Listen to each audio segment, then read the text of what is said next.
Here is a tutorial on how to apply the wraps, because I give you guys some extra ones, or some of you have wanted to apply these yourself. So if you order an extra blank chassis because you found the first experience so rewarding, you can. I'm going to send you with more of these, right? Because there's a minimum order quantity, so you can apply this yourself. First thing you do is you take some rubbing alcohol and put it on a cloth. I don't recommend a paper towel because it's going to leave residue behind.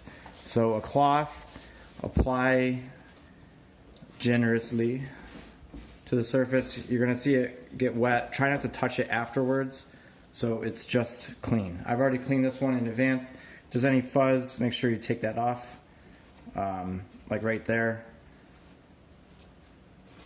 Yeah. All right. So next thing you know is that there's a protective layer, there's the actual vinyl, and then there's the third layer, which is the backing. So what you're going to want to do is separate the backing from the actual vinyl. So this is going to expose the sticky part. And make sure that when you peel back, you do so at a strong angle, and then that will release. You can touch the edge because I went over a little bit, and I'll go over that in a minute. So just go ahead and separate. This is going to be really hard to do on camera. So separate. Again, this is exposing the sticky side. Discard the back. I gotta rotate this 180 degrees. And make sure you do this in good lighting because you're gonna want to look for bubbles. Okay, so double checking the surface.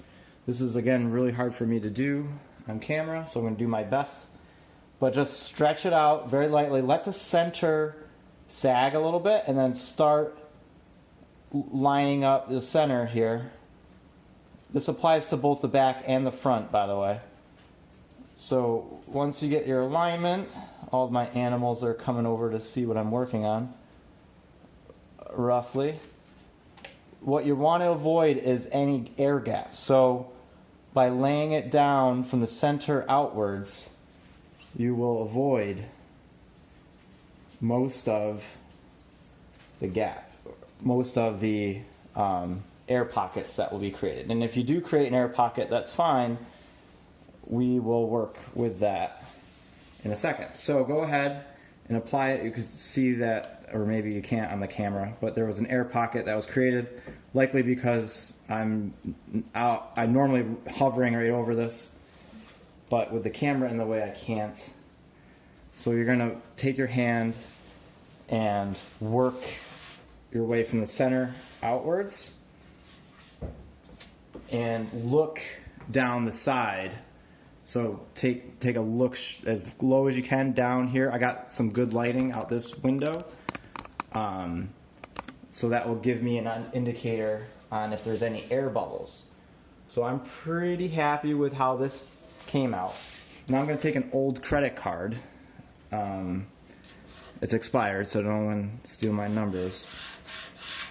And rub it. If you have experience tinting windows, this will be all too familiar for you. And then just work out the air pockets, okay? Do your best to work them out. Sometimes, if you did accidentally get some debris down below, you can lift up the corner and work the way out. So after you got done with that and you're happy with the application, no air bubbles, you're going to roll forward with your palm. Same with the back. I'm going to roll backwards.